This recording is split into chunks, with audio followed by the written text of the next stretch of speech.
Ballenas jorobadas. Sus enigmáticos reclamos resuenan en las profundidades del océano desde tiempo inmemorial. Grabado en CDs, el canto de los machos llegó a estar entre los récords mundiales de ventas. Su melodioso canto fue enviado por la NASA a los confines del espacio como prueba de vida inteligente en la Tierra.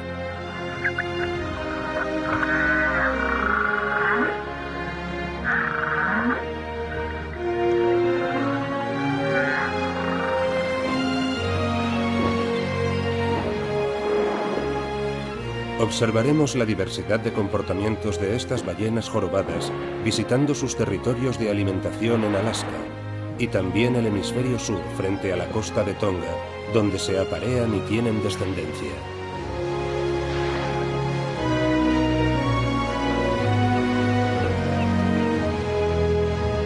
Además, comprobaremos que no siempre merecen esa reputación de gigantes bonachones que tienen. Vivan con nosotros esta emocionante y espectacular aventura.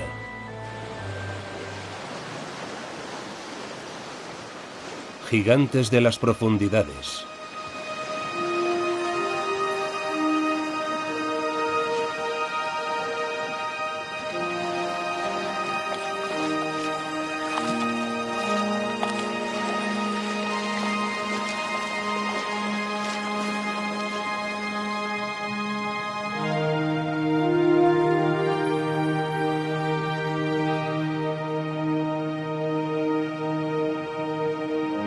El ciclo anual de las ballenas jorobadas se divide en 3 grandes temporadas, la de verano, la de invierno y la etapa migratoria.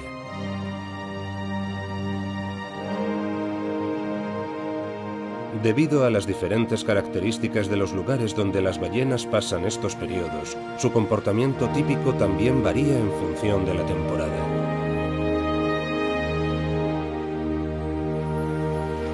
Tanto las del hemisferio norte como las del hemisferio sur recorren distancias extraordinarias entre sus territorios de alimentación en aguas frías y sus territorios de reproducción en aguas cálidas. Sin embargo, debido a sus patrones migratorios, ambas poblaciones nunca se mezclan. Aunque los grupos de uno y otro hemisferio nunca cruzan el ecuador, se considera que pertenecen a una sola especie.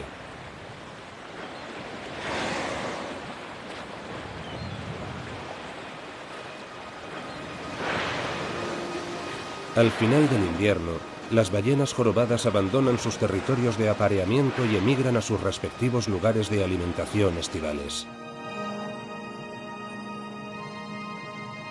Muchas rémoras aprovechan la oportunidad y se apuntan a la excursión a modo de polizones, por así decirlo. De esa forma, además de ahorrar fuerzas, se aprovechan del descomunal tamaño de las ballenas, que les ofrece un elemento de protección frente a agresores. Cuando abandonan sus lugares de apareamiento, pierden sus rémoras.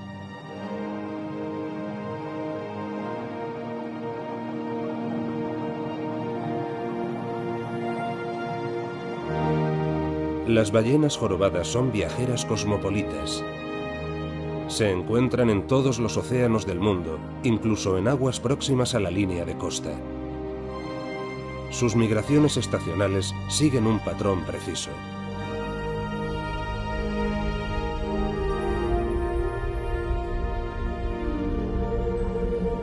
En el Pacífico Sur, emigran al final del verano desde las zonas de alimentación del Antártico hacia el norte, con destino a las resguardadas calas de sus territorios de apareamiento tropicales y subtropicales. Simultáneamente, las del Pacífico Norte, donde el invierno ha llegado a su fin, abandonan sus territorios de apareamiento tropicales y subtropicales y emigran a los territorios de alimentación estivales, entre los cuales está Alaska.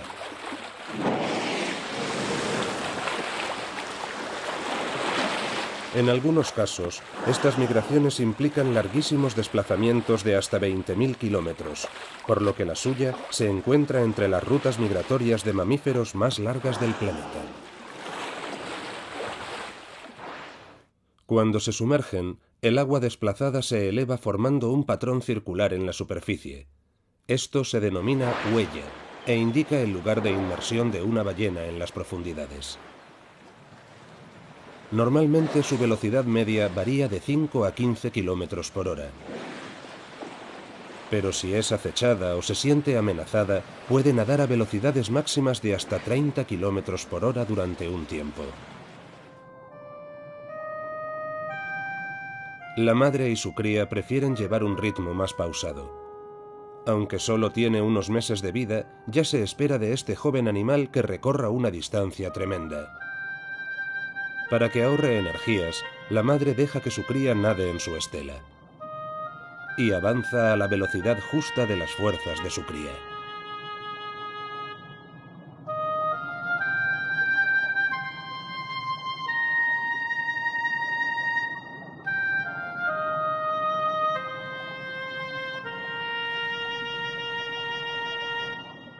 Cuando el vallenato se cansa, su madre lo empuja suavemente hasta la superficie para que respire. Este comportamiento también se observa en las hembras inmediatamente después del nacimiento de sus crías.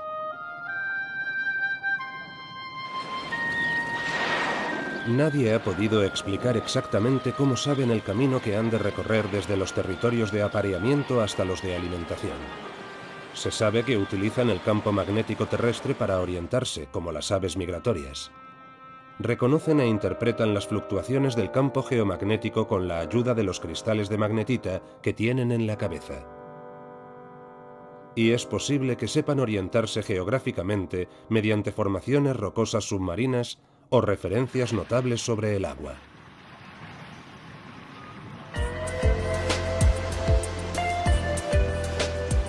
Tonga.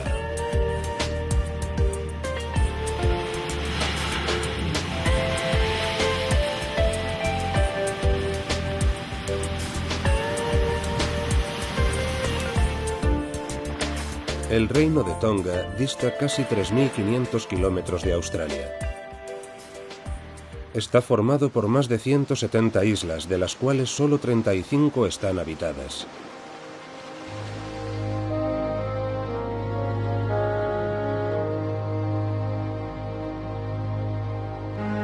Estas bahías, protegidas por arrecifes de coral, son escenario cada año de un espectáculo de la naturaleza sin comparación en el resto del mundo. Desde hace miles de años, las ballenas jorobadas acuden a este paraíso de los mares del sur en los meses de invierno, de junio a noviembre.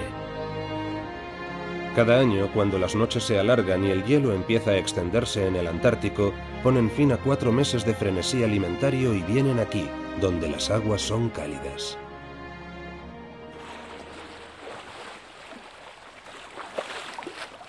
Aquí los poderosos mamíferos se dedican a la propagación de la especie.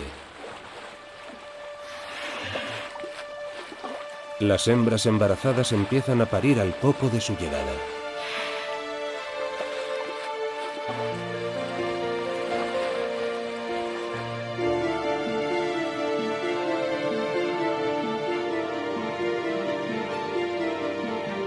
Recién nacidas, las crías de ballena ya son gigantescas, a pesar de que en comparación con sus madres no lo parezcan. Los ballenatos recién nacidos miden de 4 a 5 metros de largo y pesan cerca de 2 toneladas. El equivalente al peso de 3 o 4 automóviles pequeños. Y tienen un tamaño aproximado al de la cabeza de su madre. Por comparación, esta hembra debe medir 15 metros de largo.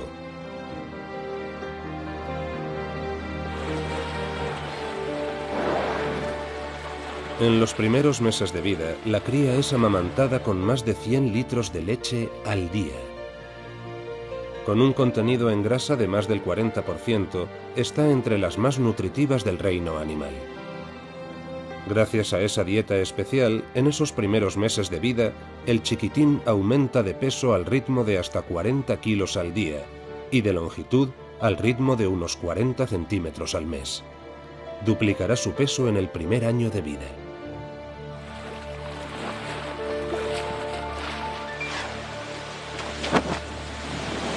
Aún no ha llegado el momento de que los pequeños empiecen a ganarse la vida. Ahora lo único que tienen que hacer es jugar, crecer a la mayor velocidad posible y fabricar un montón de grasa. No podrían sobrevivir en el Antártico sin una capa de grasa aislante y la generan con ayuda de la leche materna, de alto contenido en grasa.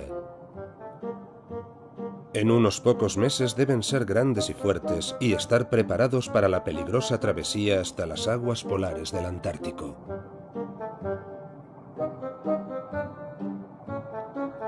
Poco a poco la cría va explorando su entorno. Siempre está aprendiendo algo y poniendo a prueba sus limitaciones.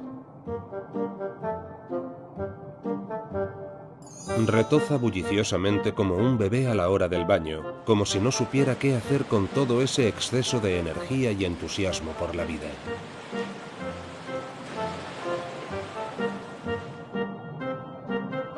La irrefrenable energía de la cría no parece tener fin.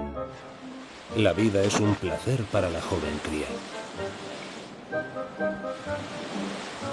No baja el ritmo en ningún momento, ni siquiera al final del día. Basta de juerga por hoy. La cría la sigue a regañadientes.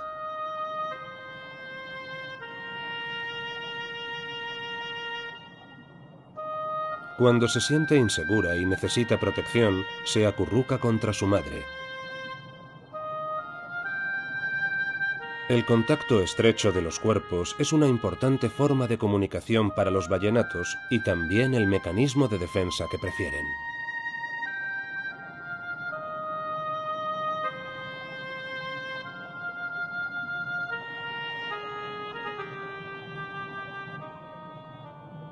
El Pacífico es el mayor océano del mundo. Abarca el 35% de la superficie del planeta.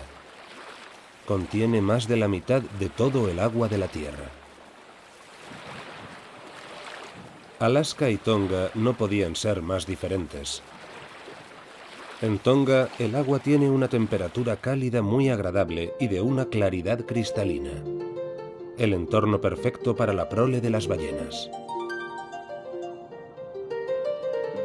Pero la vida en las cálidas aguas del Pacífico tiene un grave inconveniente. Toda la zona es como un desierto acuático. Apenas hay peces aquí, por lo que las ballenas jorobadas no tienen nada que comer. Por eso deben emigrar cada año a latitudes más frías en busca de alimento en cantidad suficiente. Aquí el agua es tan clara porque no contiene plancton.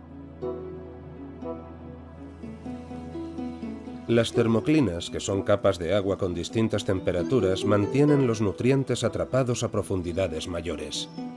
Sin estos nutrientes, el plancton no se puede desarrollar en las luminosas y cálidas regiones de aquí arriba. El plancton es la base de la alimentación de los peces y, por tanto, un requisito imprescindible para toda forma de vida marina.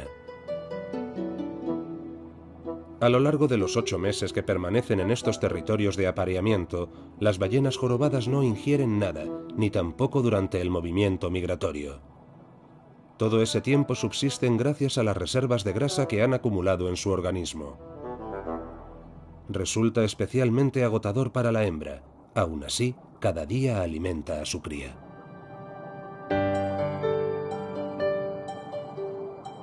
Esta cría hembra solo tiene unas semanas de vida. Por ahora se mantiene siempre cerca de su madre.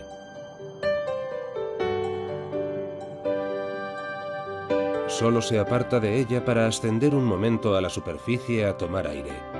En esta etapa temprana necesita respirar con más frecuencia que las ballenas adultas.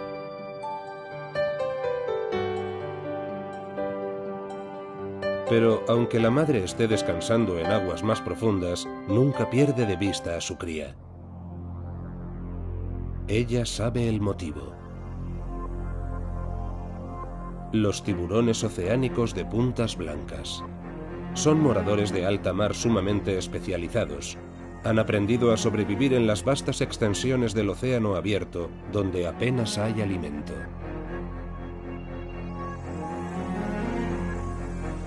Si las ballenas bajan la guardia, aunque sea por un momento, estos tiburones no tardarán en acercarse.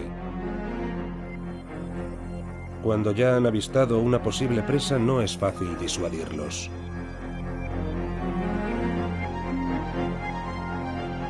Por otra parte, en las aguas cercanas a la costa, el dominio es de los tiburones tigre. Se los suele denominar los grandes tiburones blancos de los trópicos. Los tiburones tigre son cazadores muy eficaces. Hasta cuando parece que solo están deslizándose suavemente por el agua, son muy capaces de atacar en un instante. Comen de todo: peces, otros tiburones, delfines, cadáveres de ballena, aves marinas. Ni siquiera los caparazones de las grandes tortugas marinas suponen un problema para su afilada dentadura. A una distancia prudencial observan atentamente cada movimiento de su presa. Para una ballena jorobada sana y completamente desarrollada no representan un peligro, pero sí son una grave amenaza para las ballenas viejas, enfermas o heridas. Las crías recién nacidas también son presa fácil si sus madres no las protegen.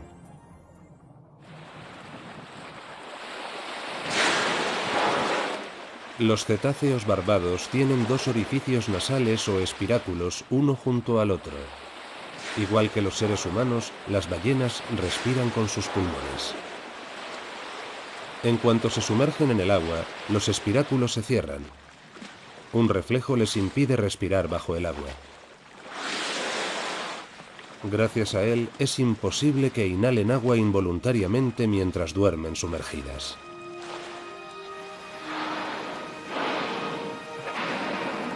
Las ballenas jorobadas son fácilmente identificables por la espectacular nube que exhalan, que puede alcanzar hasta los 3 metros de altura.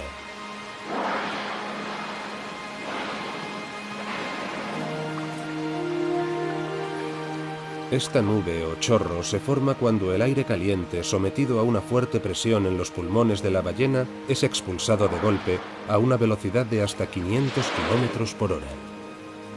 El aire exhalado se enfría rápidamente y se condensa.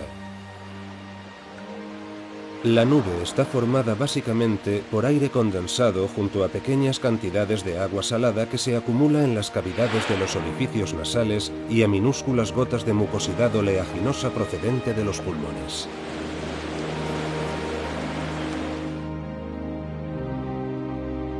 En los meses de verano, los nutrientes son tan abundantes en las aguas del suroeste de Alaska que les merece la pena desplazarse hasta aquí desde Hawái para darse el festín.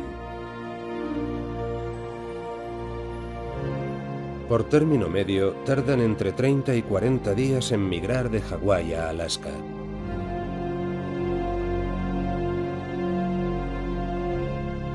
En verano, cuando el sol está muy alto y luce en el cielo durante más de 17 horas al día, sus rayos penetran profundamente en estas aguas ricas en minerales y nutrientes.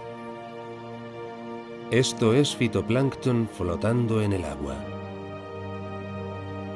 La mayoría de estos microorganismos solo miden décimas de milímetro. Un examen de este mundo microscópico nos permite descubrir sus admirables formas. Estas minúsculas criaturas son el productor de biomasa más importante de los océanos. Generan más oxígeno que cualquier otra planta del planeta.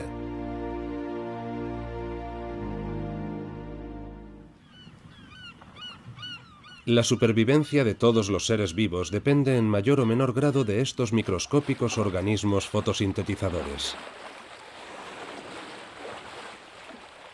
Por eso, a veces se denomina al fitoplancton productor primario de los océanos.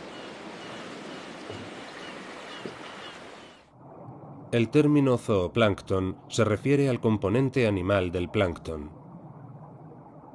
A diferencia del fitoplancton, estos organismos no realizan la fotosíntesis, pero se nutren de fitoplancton y otras fuentes de alimento.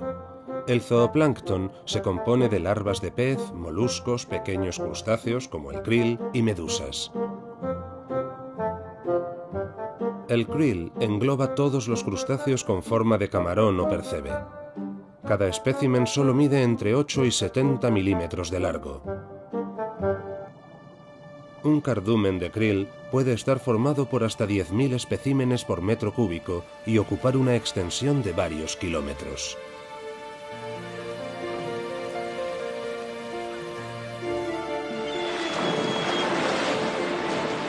Aquí el agua es tan rica en nutrientes que los parásitos instalan su residencia en las ballenas jorobadas.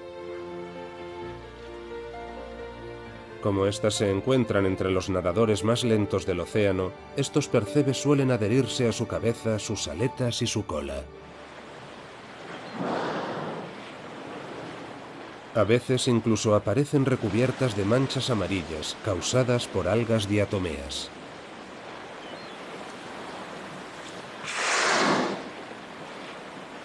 Las manchas amarillas, como los percebes, desaparecen en cuanto abandonan las regiones más frías.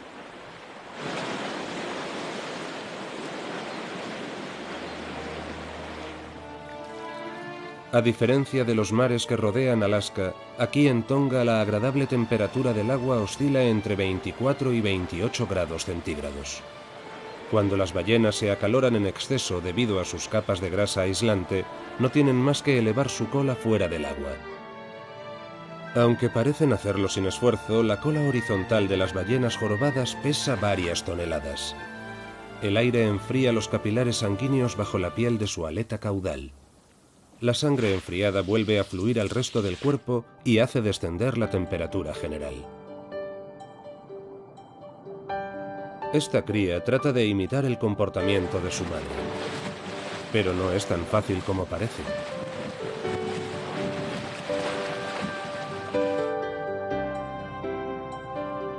En la temporada de estancia en la región cálida, la principal tarea de las hembras es cuidar de sus crías.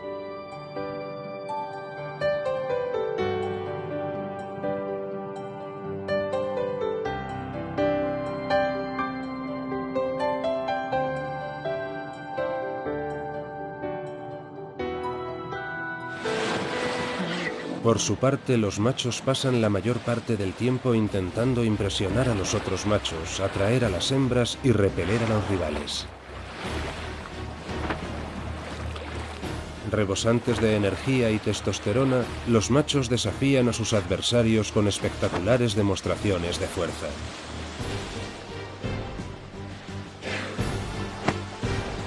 Se cree que estos saltos son su manera de afirmarse ante sus rivales en los territorios de apareamiento.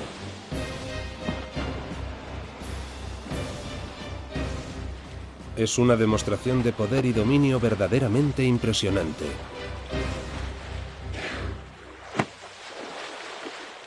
Para los ballenatos, saltar así es un buen ejercicio y les ayuda a mejorar la coordinación. En cualquier caso, les sirve para desarrollar una musculatura fuerte y aumentar su resistencia. Y van a necesitar una buena dosis de ambas cosas para la migración que pronto van a emprender. Esta cría se afana en imitar el comportamiento de su madre.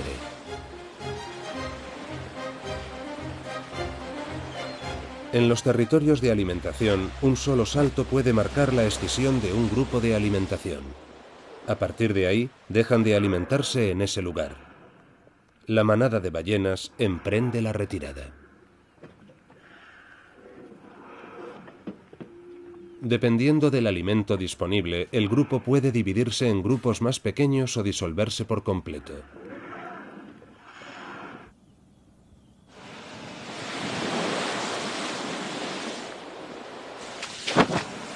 Dar saltos repetidamente también es una manera eficaz de librarse de los parásitos. Con las aletas bien extendidas, realizan atrevidas piruetas y giros en el aire, casi como si estuvieran haciendo verdaderos intentos de volar. Es una hazaña asombrosa si se tiene en cuenta que su peso es de 40 toneladas o más.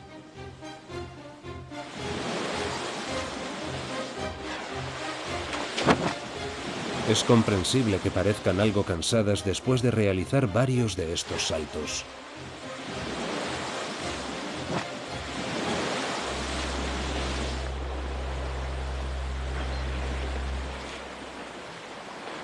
Los golpes en el agua con la cabeza también son una forma de comunicación. Las ballenas se elevan a media altura para luego sacudir bruscamente la cabeza contra el agua. Están señalando una dirección en la que avanzar.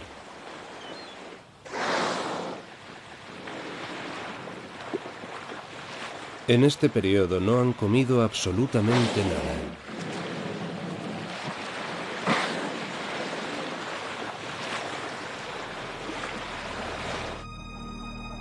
Para cuando alcanzan al fin sus lugares de alimentación en Alaska, están hambrientas y relativamente débiles.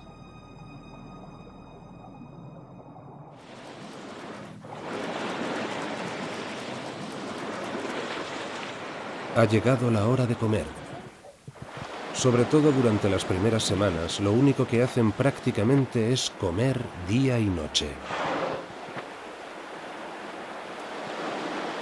No es de extrañar. Después de todo, la distancia que separa sus territorios de apareamiento en Hawái de sus territorios de alimentación en Alaska es nada menos que de 10.000 kilómetros. Han pasado casi 8 meses desde que las ballenas jorobadas adultas comieron por última vez. Todo ese tiempo se han mantenido a base de la grasa almacenada en sus organismos. Aquí, en los mares fríos y ricos en nutrientes de los estrechos de Alaska, pueden disfrutar de la abundancia durante varios meses. Consumen diariamente hasta 1 tonelada de pescado y krill.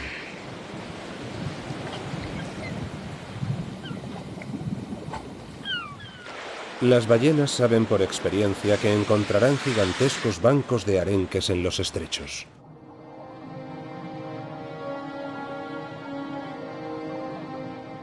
Por tanto, es allí donde las hembras llevan a sus crías para asegurarse de que ingieren calorías suficientes para todo el año. Al haber tanto alimento disponible, la madre retira progresivamente la leche a la joven cría, que empieza a tomar alimento sólido. La cría aprende las diversas estrategias de caza imitando a su madre.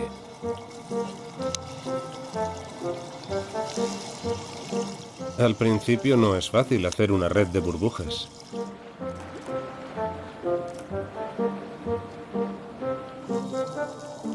Tampoco es fácil ingerir alimento al primer intento.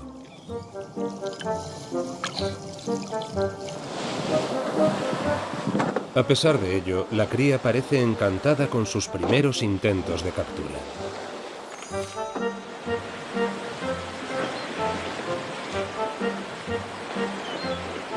Jugar y explorar el nuevo entorno ofrece una agradecida distracción de los intentos iniciales de buscar alimento.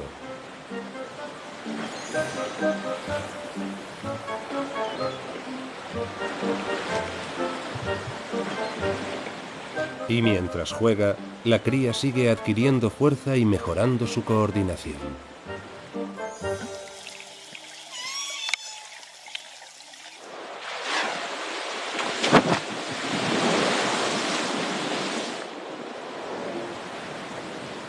¿Por qué las ballenas jorobadas se someten a estas largas migraciones anuales que les exigen tanto esfuerzo y dedicación? ¿Por qué no se quedan aquí sin más, donde el entorno es cálido y agradable? ¿O por qué no se quedan en las aguas frías, donde hay abundancia de comida? La respuesta es sencilla. Ahorran energía emigrando a los trópicos en lugar de pasar el invierno en las regiones frías.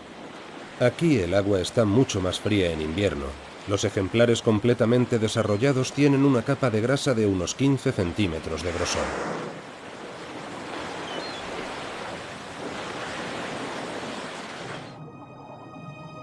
Las crías de ballena todavía no han creado esa capa aislante de grasa. Sin ella no serían capaces de sobrevivir en el agua fría.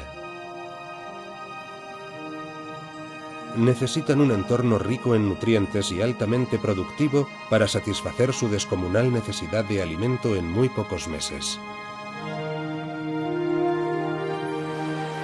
En general, los océanos producen más alimento en las regiones templadas que en los trópicos. Nadie sabe bien qué criterios siguen las ballenas a la hora de formar una manada de caza. Pero lo que sí sabemos es que en función de la cantidad de alimento disponible, las manadas pueden permanecer unidas una temporada tras otra o disolverse al poco tiempo.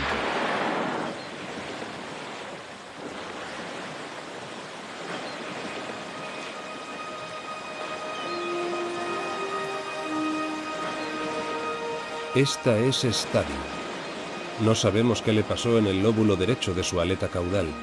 Stubby mantiene una relación desde hace muchas temporadas.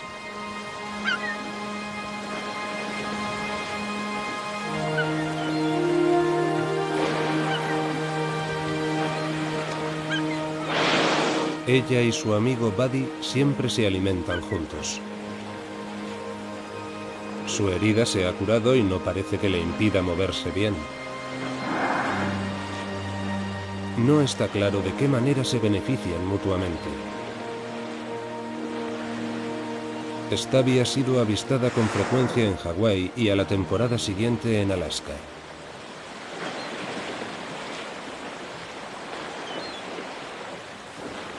De vez en cuando es posible verla incluso dando saltos.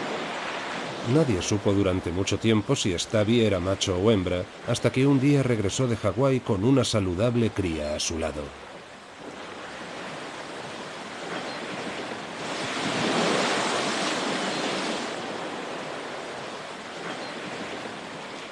Al igual que Stubby, todas las demás ballenas jorobadas pueden ser reconocidas por varios rasgos distintivos. El patrón de coloración blanca en el dorso de su cola es único en cada ballena. Esta pigmentación no cambia a lo largo de la vida de la ballena y es tan particular como una huella dactilar.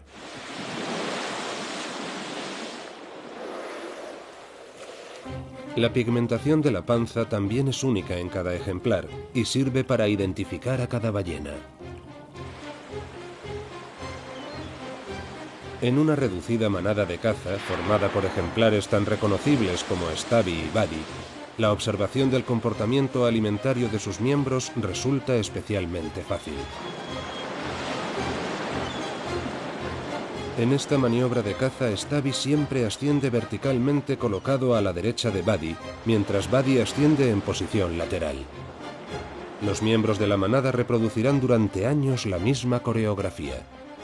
Stubby y Buddy también han sido avistados en otro grupo más grande, y también en ese caso, Stubby siempre asciende en posición vertical.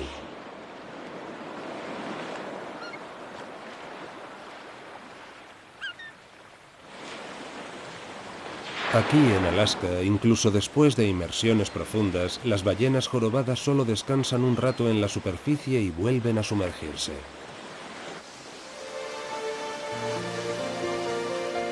En cambio, en los lugares de reproducción, las ballenas se lo toman con más calma. Aquí descansan entre 20 y 30 minutos después de cada inmersión.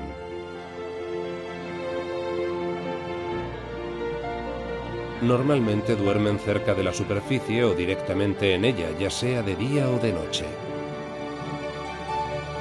Para los mamíferos que viven en el agua, el control de la respiración durante el sueño tiene una importancia vital. La respiración de una ballena mientras duerme está coordinada de tal forma que solo inhala en la superficie, sin que tenga que despertar cada vez que necesita respirar.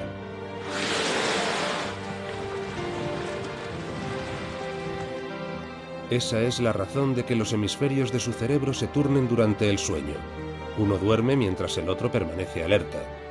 El reflejo respiratorio está controlado por el hemisferio que está operativo en cada momento. Puede tener los ojos abiertos o cerrados mientras duerme.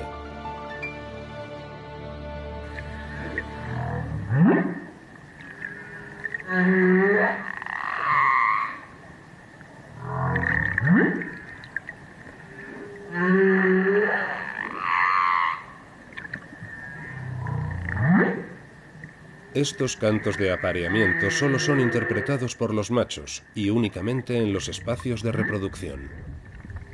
Están entre las composiciones más complejas que se han oído jamás en el reino animal.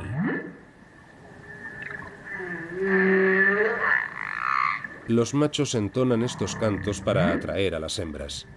Pueden oírse a distancias de hasta 30 kilómetros bajo el agua y están entre los reclamos animales más potentes del planeta.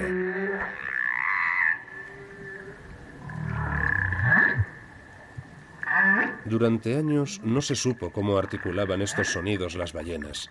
No poseen cuerdas vocales. Hoy sabemos que producen estos sonidos gracias a unas cavidades modificadas que terminan en los orificios nasales y a una laringe modificada. Sus vocalizaciones abarcan una compleja secuencia de más de 600 sonidos emitidos en una amplia banda de frecuencias.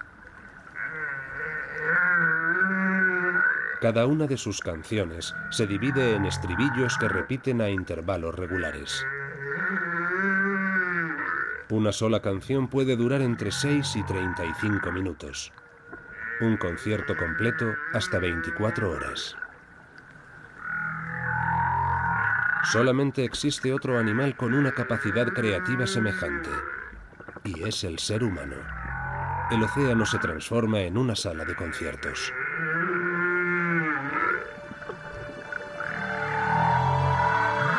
Al cabo de un tiempo, el cantante piensa que ya está bien de preámbulos y decide pasar a la acción. Rodea a su pretendida, exhibiéndose y seduciéndola con sus gracias. La hembra mantiene habilidosamente a distancia a su admirador, de momento.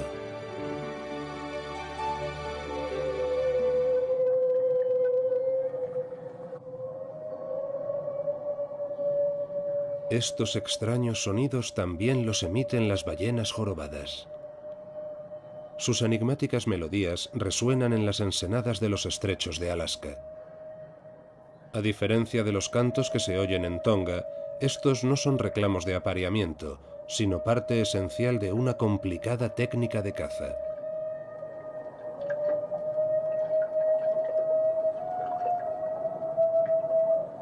Los reclamos de caza siguen un mismo patrón.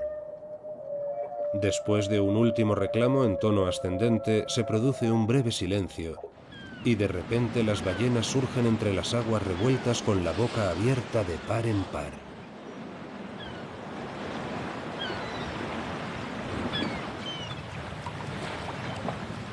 Los reclamos que emplean para alimentarse son muy diferentes de las vocalizaciones de los machos en los espacios de reproducción tropicales. Allí solo los utilizan cuando es estrictamente necesario y solo para cazar arenques. Tanto machos como hembras los emiten. El canto de la caza comienza al sumergirse la primera ballena.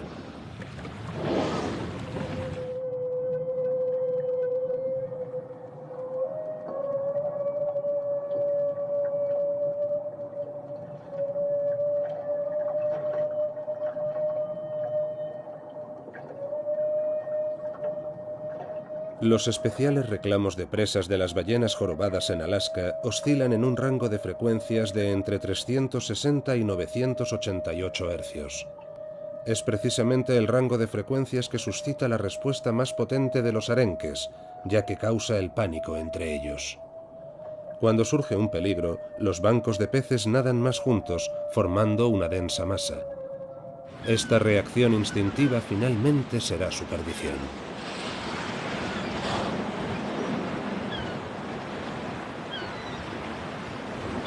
Las ballenas jorobadas se aprovechan de esa técnica defensiva de probada eficacia común a todos los peces que nadan en grupo y la explotan en su propio beneficio. Mientras, en Tonga, las ballenas se preparan para el momento culminante de la temporada. El comportamiento de los machos es ahora de lo más agresivo al competir entre ellos en su búsqueda de pareja.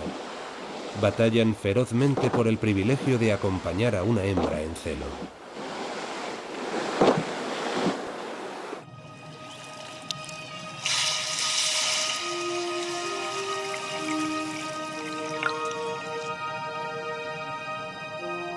En los territorios de apareamiento, un macho en busca de pareja suele acompañar a las hembras y sus crías. Estas ballenas se denominan escoltas. La escolta a menudo acompaña a la hembra solo unas horas, aunque a veces lo hace un día entero o más.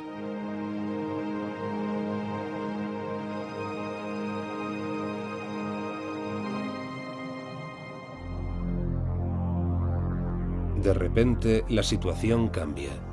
Un grupo de machos se aproxima a gran velocidad. La hembra, su cría y el escolta se ponen nerviosos y aceleran el paso.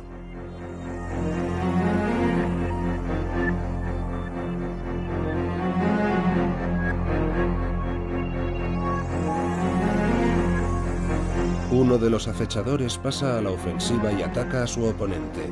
Es una advertencia inequívoca. Todos los machos que compiten aspiran a acercarse todo lo posible a la hembra. Intentan desplazar a sus rivales y ponerse ellos junto a la hembra. Una vez que han conseguido colocarse a su lado, tratan de permanecer ahí el mayor tiempo posible. El tumulto que se forma en el agua puede oírse a gran distancia y capta la atención de otras ballenas. Atraídos por la ruidosa actividad, otros machos se acercan e intentan participar en el cortejo. Si los duelos son así de feroces, significa que hay algo por lo que vale la pena luchar. Tal vez sea una hembra sexualmente madura y lista para aparearse. Los rivales ponen toda la carne en el asador, demostrando su poderío de todas las formas que saben. Chocan entre ellos, hacen burbujas, golpean el agua con la cabeza, la cola y las aletas. A veces incluso realizan saltos sobre sus oponentes.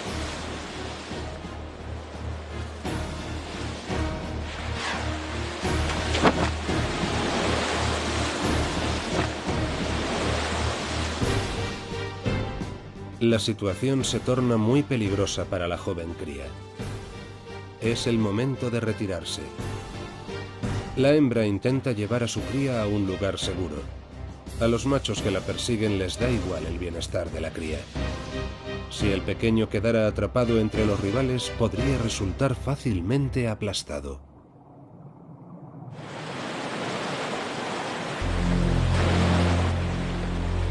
La cría sacude su cola para demostrar su rechazo a los agresores.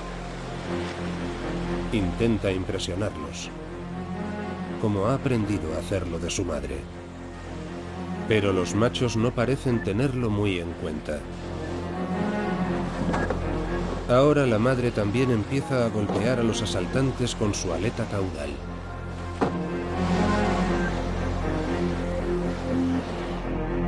En algunos casos, varios machos jóvenes se unen al macho escolta dominante. El grupo intenta entonces alejar a los rivales y ganarse el derecho a acompañar a la hembra. Solos no tendrían ninguna oportunidad contra él. Pero actuando juntos, a veces encuentran la manera de alejar a un rival y aparearse con la hembra. Solo esperan una ocasión propicia, cuando sus adversarios estén agotados. Cuando dos bandos pelean, otros se aprovechan.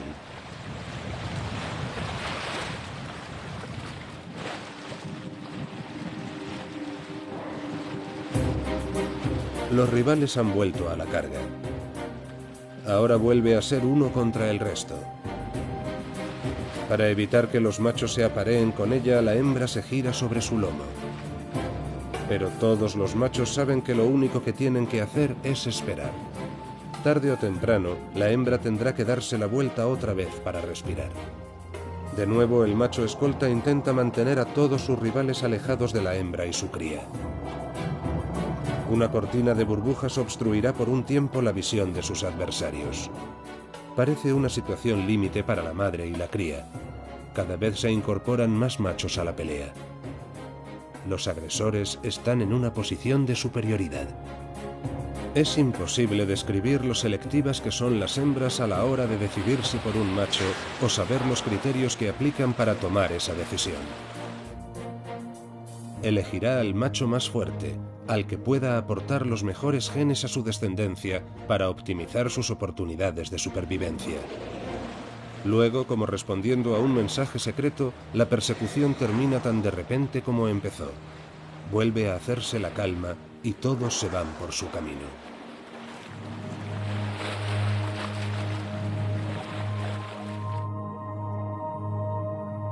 Como en el caso de otros muchos mamíferos, existe una gran diferencia entre los roles parentales del macho y la hembra. De vez en cuando los machos tienen que librar una gran batalla por una hembra, pero luego pasan sin más a aparearse con tantas hembras como pueden. Por su parte, la hembra hace sacrificios increíbles por su descendencia. Su embarazo dura cerca de 1 año, y una vez que nace la cría, se dedica a su crianza durante casi 12 meses, sin comer nada hasta que llega a los territorios de alimentación. Sin ninguna ayuda del macho.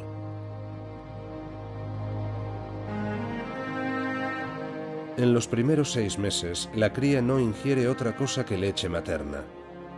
Después, poco a poco, va sustituyendo la leche por alimento sólido. Y tras 1 año aproximadamente, la cría se separa de la madre. El competitivo comportamiento que demuestran las ballenas en sus espacios de reproducción, a veces muy agresivo, se sustituye por la cooperación en los territorios de alimentación. En esta temporada pueden observarse 2 tipos básicos de cooperación relacionados con la función de alimentarse. Las manadas provisionales, que se forman solamente para ingerir cardúmenes de krill, y los grupos permanentes, que van a la caza de bancos de peces. En estos grupos fijos resulta más fácil conseguir que se concentre el ágil grupo de peces pequeños y cazarlos a todos con el mínimo esfuerzo.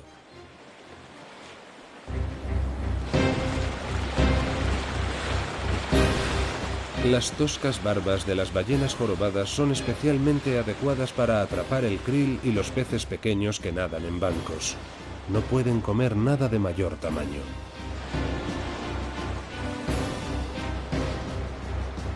Su garganta es tan estrecha que no pueden tragar nada que supere el tamaño de un pomelo. Las ballenas jorobadas tienen mayor inventiva que otros muchos cetáceos barbados en cuanto a técnicas de caza. He aquí 2 inteligentes métodos particularmente impresionantes que utilizan para cazar a sus presas: la red de burbujas y la embestida. Tanto las ballenas que nadan en solitario como las que van en grupo pueden emplear ambas técnicas para alimentarse ellas solas o en comunidad.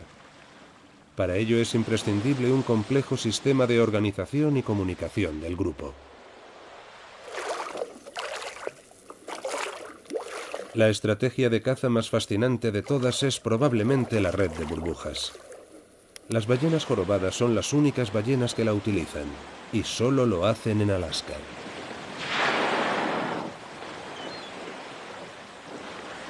Tan pronto como han localizado un banco de arenques, una de las ballenas bucea por debajo de él y empieza a nadar en círculos cada vez más pequeños, trazando una espiral desde abajo en torno al cardumen mientras va expulsando aire a través de sus orificios nasales formando burbujas. A medida que esta nube asciende hacia la superficie, millones de pequeñas burbujas se expanden formando una cortina opaca. Para los peces no hay forma de escapar de esta red de burbujas.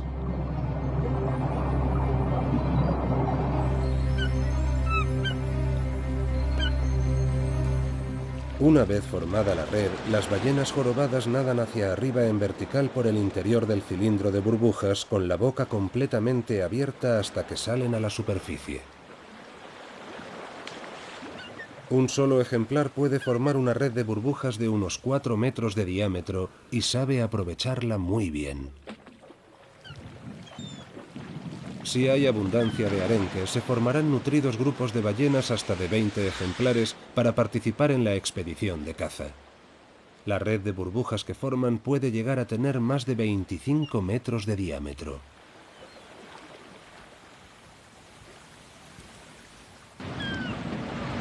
A primera vista, la técnica de cooperación de la red de burbujas parece un caos absoluto. Pero incluso en los grandes grupos de caza, cada maniobra está cuidadosamente coordinada entre todos los miembros. La expedición de caza sigue una coreografía precisa.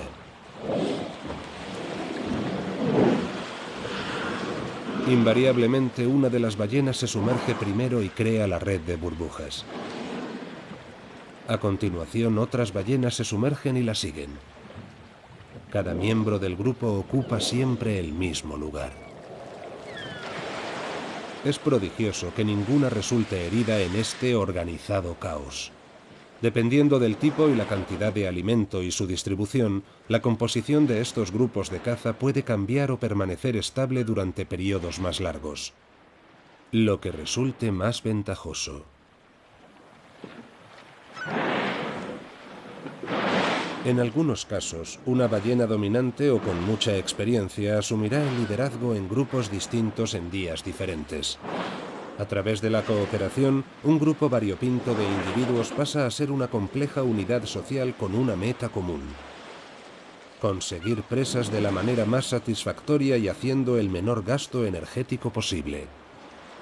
Gracias a la cooperación, las ballenas jorobadas acorralan con éxito a los hábiles y rápidos peces pequeños, lo que les permite ahorrar energía y esfuerzos.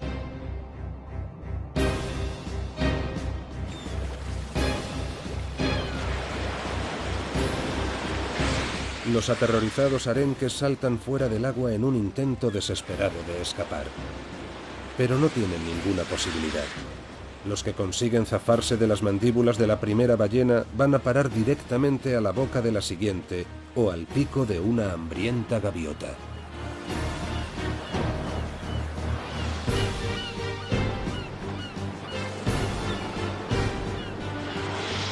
Cuando cierran su boca rebosante de alimento, los pliegues gulares de su garganta se hinchan grotescamente.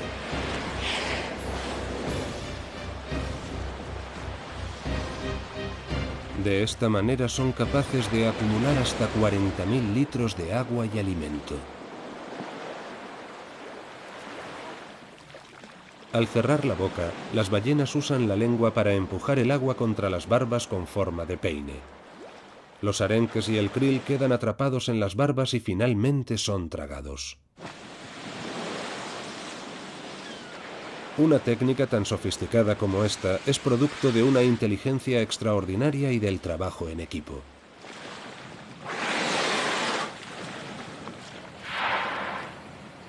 Ahora las ballenas dejan escapar una exhalación profunda. La potencia de esa exhalación depende de la profundidad o del tiempo que hayan permanecido bajo el agua.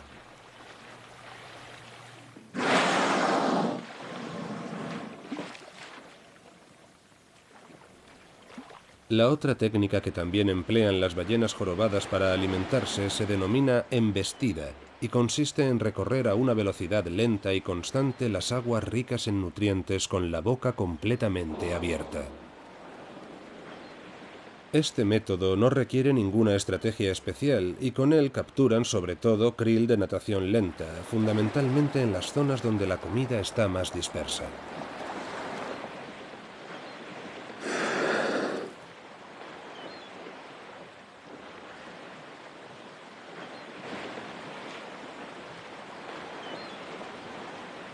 A menudo se giran sobre un lado para alimentarse, preferiblemente sobre el lado derecho. Nadie sabe por qué prefieren el derecho. Este comportamiento suele observarse a última hora de la tarde y primera hora de la mañana, cuando el krill tiende a flotar cerca de la superficie. Por el día, el krill busca las aguas profundas para protegerse de los depredadores. Pero al ponerse el sol, se acercan a la superficie al abrigo de la oscuridad para comer fitoplancton.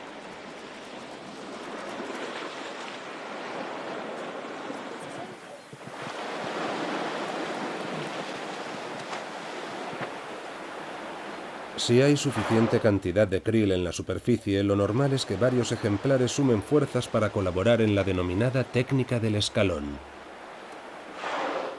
Nadan todas muy juntas en una formación en diagonal y ascienden a la superficie de la misma forma, una detrás de otra. Alineadas de esta manera, atraviesan la sopa de krill como redes de pesca desplegadas.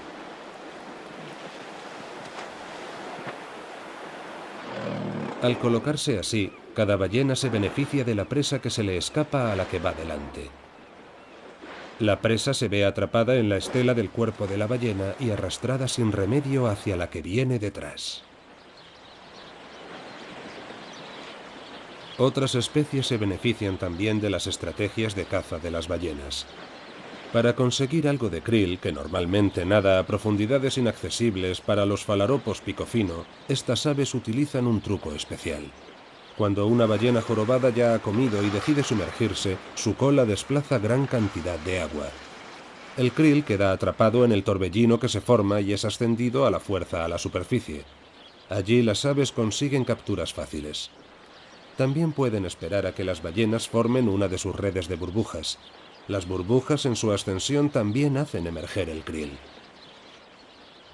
Pueden dedicarse a picotear sin ser molestados hasta que la ballena sale a la superficie.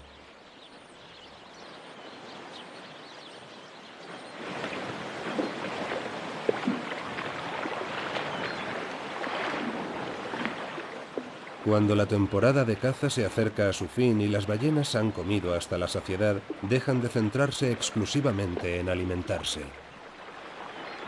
Hacen pausas más largas y frecuentes y descansan.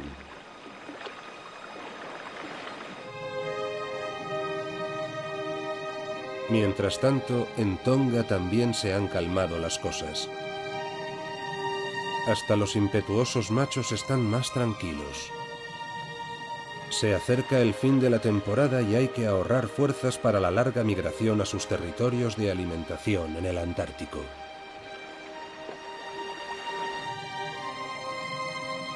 Ballenas del tamaño de un submarino se dejan llevar por la corriente a la deriva.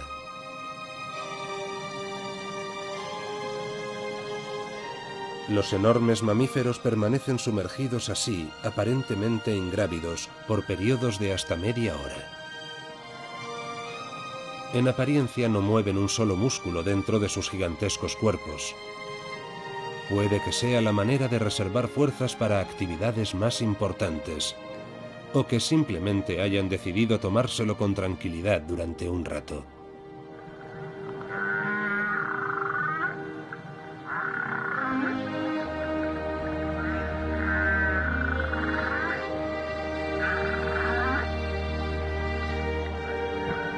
Ballenas jorobadas danzando. Las moles de sus cuerpos se mueven majestuosamente al son de la música de un coro magnífico que se oye al fondo.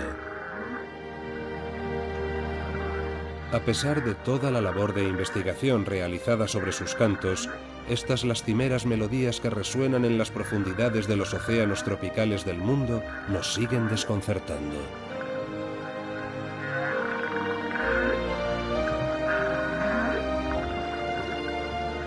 Sin duda, las ballenas son muy inteligentes, pero también inescrutables, y se encuentran entre las especies más fascinantes de nuestro planeta.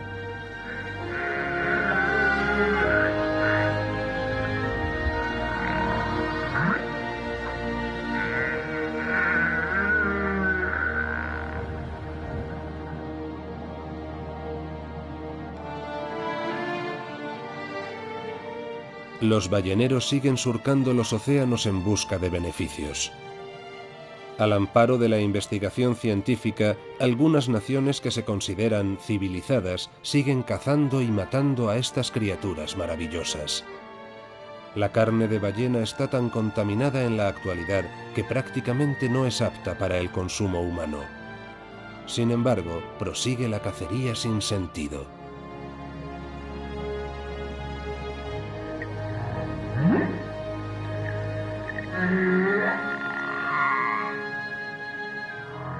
Una cosa es segura.